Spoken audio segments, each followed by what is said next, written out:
Alright boys, today's topic of discussion, taking profits. As Future said, never chase a bitch, chase a check. Stock and market terms, what the fuck am I saying? In stock market terms, basically what he's saying is, the stock is the bitch and it's fucking up your check. So if you're chasing after that stock, you're gonna fuck up your check. Very simple terms, very simple meaning, and now we're gonna talk about our play today. Alright boys, and before we get into that breakdown, think about copying a 2025 Elantra N. This color specifically, trying to get it in stick. I know some of you guys are trying to bounce on a stick, but 34,000 is not bad. I'm not gonna lie, it's pretty cool. Real important message: don't keep all your money in your brokerage account. The reason why I say this is because it starts to feel like monopoly money. Take some of those profits and buy something that's materialistic or an experience, whatever it is that you want or that you like to do, and enjoy life. You don't know what could happen tomorrow, and if you keep all your money in your account, that means you're gonna start becoming nervous and scared that you're gonna lose your money. And if you're scared that you're gonna lose your money and you don't have the ability to make money, then you're in the wrong game. You need to have the mindset that you could spend money and make it back. If you don't think you can make it back, then what are you doing here? Alright boys, let me just refresh this for you. This is where we're currently at on the day. Enter as a bit shot, $28,002.31, or up $2,355. To be honest, I've been up a lot more. If we go on a weekly, actually let's do the monthly, since we're talking about that last video. We're now at $21,755.92. And going on the account, I did take out money, so I'm gonna just show you over here, transfers. So I paid off a credit card, which is about $3K. And for those of you who don't know, the Robinhood card is pretty damn good. Let me show you this. Let me just take it out of my GoYard wallet. Just give me 1 second here. That's where we're looking at 3% on everything. So if you guys are using Robinhood, you should use this card. Highly recommend it. It's a great card for cash back, and you can't go wrong with 3% on all purchases. And of course, they got a whole bunch of other stuff that you could go look up for yourself, but that's the main thing I've been using lately.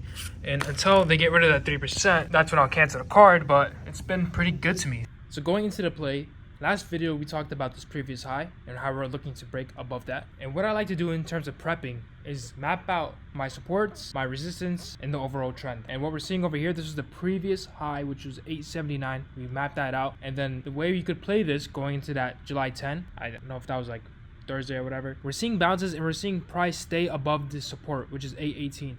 So you could go in, and because it's holding, you could enter a position around that 810 to 830 level and play the bounce upwards. Because what we're seeing is an uptrend. We're seeing continuous breakouts happening, a lot of volume. So there's a lot of people trading this, and everybody has the same thought process and they're trading the same. So you got to take advantage of how others think and play off of that. That said, as support held through pre-market and you would have entered over here, you could have played the bounce to the upside or waited until we took this previous high to enter a trade. And as you guys can see over here, we retraced, bounced, came back down, and as we bounced over here, this could have been another entry to the upside. Fast forward, we could draw our uptrend over here where we're seeing our bounces. We have that 873 mapped out. We're seeing another $9. We're seeing a lot of resistance over here as well as support on top. $9 over here because we're seeing a lot of resistance, as well as a pre-market high, which was 924. Now that we have all this mapped out, looking at the 5-minute chart, on July 11th, you could have expected a bounce because of this overall uptrend that we're seeing. We bounced once here, we bounced twice here. What is most likely to happen once we hit this trend line? It's most likely going to bounce again. And because the odds are in your favor, you want to use that. If you're in an uptrend, you want to stay long because the odds are in your favor. And then going into the day, you guys can see we claimed over this previous resistance at $9, made our way up to where this resistance of 924 was and broke. And you could have entered at $9. You could have waited until we took previous highs and entered again.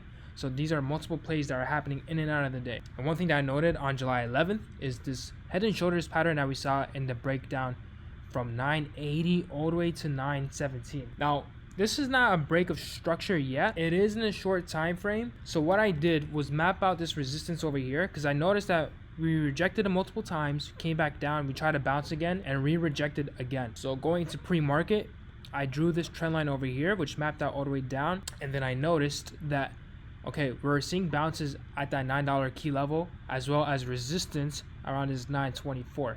So what you could have done is two things. Wait for this resistance to be broken, 924, enter a trade, or because we're seeing this uptrend and we're right on it, you can expect the odds of a bounce is highly likely.